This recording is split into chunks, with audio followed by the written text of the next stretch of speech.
Hi, so welcome to the part two. In the first part, I think you all know all the innovation being done by the industry. The most important things is the essence is how this innovation breakthrough actually happens because they start with a real problem, something that is relatable with the people around with the society. So that is why their innovation is a successful one, and they also apply the problem, uh, the target. They have a specific audience as well as they really know the purpose and then they value the experience by the people who are using their innovation products and target. But please bear in mind, remember that I say that innovation is not only about technology. We use it as a tool, but it is not the entire process of innovation because the innovation is actually about the process, the approach, the strategy, the design, okay, the product itself. Remember that we discussed this before, the revenue innovation, the design innovation, as well as number of things, revolve innovation uh, based on the business model. Okay, this is being mentioned by Inlas Esdel.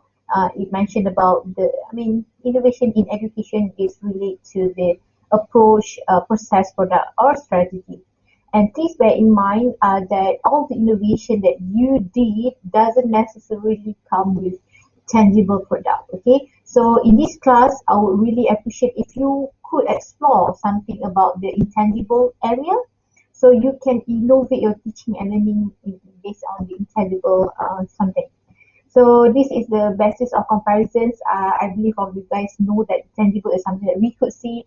Maybe you produce some of the products of you know um, innovate the manuals, books, or everything. I'm not sure how you want to innovate, but last semester we had a group of students who innovate, doing some games to actually engage their students with the grammatical subject in English. So because they are TESOL students, so I would like to see more from you guys since you guys have from different field, from science, I believe. Let's see what kind of innovation that you could make. So it can be tangible and also intangible. Okay, just bear in mind. Next, okay, this is where I'm going to focus now. Okay, if you know this lady, this is Professor Dr. Khairiyah. She is from UTM, sorry, and she's a former director of Center for Engineering Education. She is not the one who found problem-based learning, but she is the advocate of problem-based learning in Malaysia, and she become expert in this world, okay, expert in the world, okay, not just merely in Malaysia. And as you guys know, problem-based learning is used extensively in the medical schools where they are using problem-based learning as the strategy to learn. Most of the students they really apply the PBL because again problem is something that they believe could really help them because when you have a real problem it will invoke the curiosity and also engagement as she mentioned during his in his keynote speech in the world sorry World Engineering Forum if I'm not mistaken in India, Chennai. She mentioned that problem is important because using problem as the initial point of learning new concept will invoke curiosity and engagement in typical classroom. So basically, by using problem, it could engage the students. And because she knows that, the beauty of the problem itself. Remember, I said that problem is should be treated as opportunity. So we know problem sometimes it gives you troublesome, it makes you sleepless night, and these problems are difficult to forget. So she make it as an opportunity for her to actually use the problem to harness the engagement with the students in learning. So the use of problem can really engage and create meaningful and deep learning for her student. So this is why she used problem-based learning in her teaching. Okay, and Dr. Michael Milligan. he is also present there, and he is very much agree with Professor Hairia, in which he said that it makes sense to identify the need of learning first before the content. You need to understand first the issues, the problem, and then you will discover why you should learn this. You know, uh, let's say you learn physics. That is why when we are a student, me myself, I'm a student of physics. I really hate physics when I was in my school. Trust me, I hate physics because they don't really present the things why we need to learn physics. Yeah, physics we need to learn to score SPM, blah blah, vada vada, yada yada. But no, I mean, the educator should table out why we should learn these things. Okay, as simple as when you learn about tera, giga, mega, desa, decisenti, what we've been told as a student is to just remember, and it will be useful for your, calculation, sort of. But the thing is that tera, giga, mega, decisenti is really important if they really apply the real concept.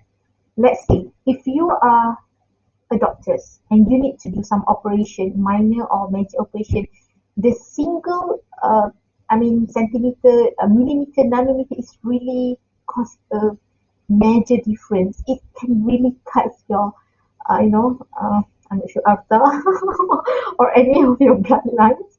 It's really dangerous. And some of my friends, she's in aeronautic engineer. She's aeronautic engineer. She said that a difference in one single decimal point can really cause, the company to lose millions ringgit. So when you table out the needs, why the students need to learn about this mega, those decimal points, so that's something that will make the student felt that they obligated, they will introduced by the study, by the topic itself. So that is kind of innovation that we want. We are not merely just tell them, okay, this a student should learn. No, no, no, no, no. We need to be clear with them, treat them as an adult. You are surely been like when people push you, okay? Let's say, I know teenager. Okay, finish, you get to do this and this. Finish, do it without knowing what are the things that he had to do. Why? So I think we should treat our students as adult. We need to discuss, justify why they need to learn these things. So that is good. So that is the concept of problem-based learning, because we understand when we know about the things, the needs, the problem first, and then come the needs of for learning. So basically, so this is four types of innovation. You could see they have a basic research.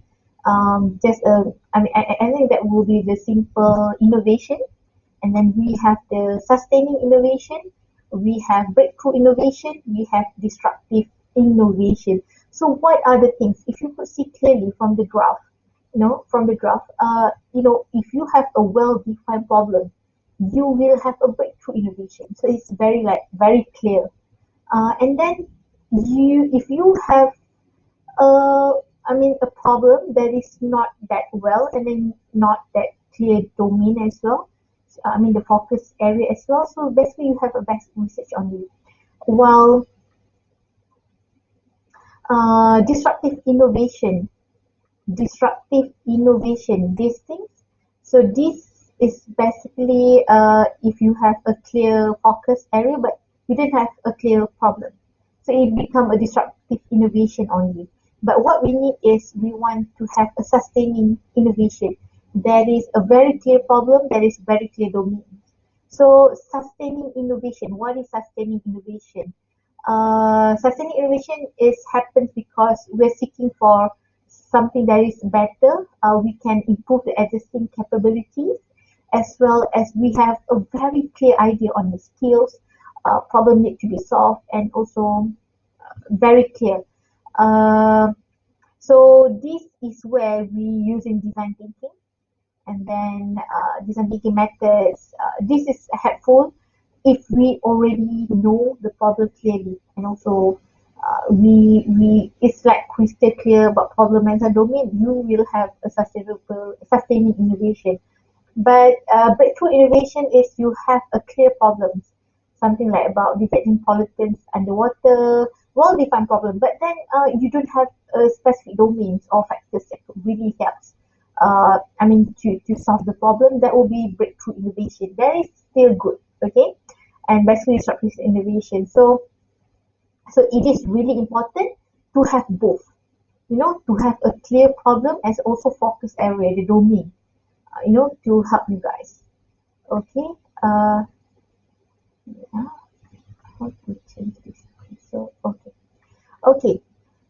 So please bear in mind if your innovation strategy is like struggling or failing, something that your idea is not well groomed, maybe you're actually looking into one perspective only, one approach. So please know that there's always new problems to solve. So you need to venture, you need to be adventurous, explore more areas, but still you need to have a focus so that you don't diverge too much, you don't overwhelm yourself. Okay. So what shall we do now? Remember last week I think I've met some of you guys. You guys have interacted. No, I'm not sure. It's a fruitful discussion. Okay. The fruitful discussion that you guys did during the class on problems. So I see there's a group being like so into the problem of assessment. It's wonderful to see that. The other group also, they want to venture on the technology and how the COVID can really affect, and they want to start from the problem itself. So it's good because you already start something. So that is really good. You're doing great. So what we want you guys to do actually, when we explore the issue, the first one is we really want you guys to explore the issue. Okay, explore the issue and state what is obvious. Okay, what are the things you really need to restate. Put it into a statement so that everyone who look into have a very clear idea what are the problems, and then you need to define the issue. Once you have all of this issue, okay, you need to do research, okay, about the problem. If you already have the problem, let's say the problem is about uh, okay, I'm going to do something about the problem with the waste management in Malaysia. Waste management is in Malaysia. We have a company, yada yada. What are the problems? So I will dive into the problems, and then I'll study what are the approach used by the company and so on, and then I'll do the benchmarking. I'll see what are the available country that doing so good in the waste management that I could really relate to, or refer to. So that will be benchmarking. That will be helpful because you will actually know that you are not alone facing this problem. Some other parties have to do it, and also you will just enrich. You will enrich whatever, you will close the gap. That is where you close the gaps. Once you close the gap, that is innovation, because if you are actually uh, this is where I've learned from the defense PhD. They say that if you don't have the problem to be solved, you do not do innovation. There's no novelty in it. So it is really important to start with problem first, and then you investigate solution, and then present support choosing solution and review your performance. So basically, these are the things that you need to do in this class. Okay, in order for you to design, to came up with the innovation product.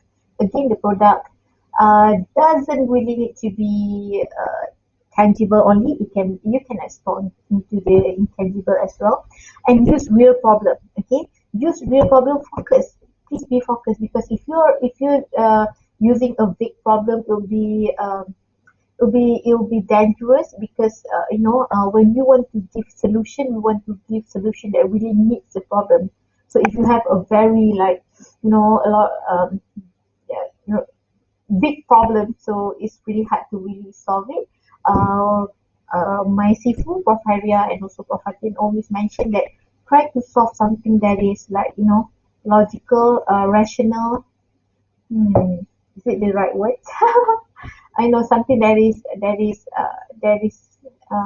applicable, the problem that can really be solved, and then challenge yourself. Okay, don't just settle for whatever now.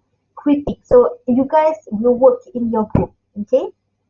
uh, Critic each others. That is really important because when we critics, we are not actually make people felt down.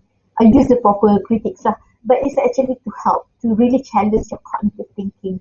So please make sure to to use your problem, looking into the real things happen. Let's say, I think I discussed with some of the group. If let's say uh, how to say in physics. Okay, let's say I'm teaching physics education for Form 4, and then I find it difficult to explain to the students on the on the horizontal vertical how to say the I don't remember the magnitude and direction of the force.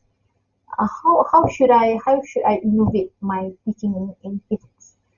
Maybe I could pick up some of the topics that I could really propose the innovative solution to that problem.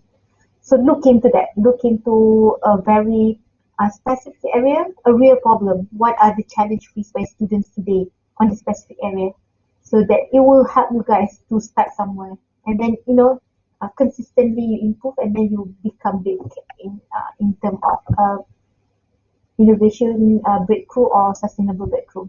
And then once you have the problem, clear idea, and then just look into any others papers or journals that provide that have the same exact problem, almost the same similar, and try to look on how they actually uh, cater the problem. So you can actually do the benchmarking and learn something from them.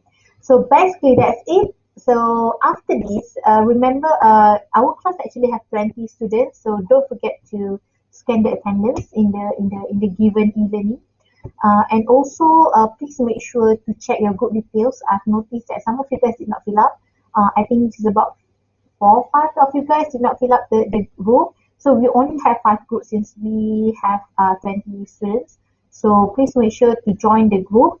Let us know if you have any problems. So next week, you guys need to consult with your assigned lecturer. So I'm gonna going with group 1 until 3. So the three of group will discuss together on the problem identified. So we will work together and create the innovative solution. Wow. So let's try. And also Dr. Dian, group 4 and 5. So we will see all of you guys. So we are actually pretty much looking into fresh ideas, fresh solution from you guys. But again, before all those fresh solution from you guys, we would like to know the problem, the real problem that you guys want to cover up, display for us to discuss and to go into deep. So I think that's all. So thank you and all the best, you guys, when I see you soon. Bye.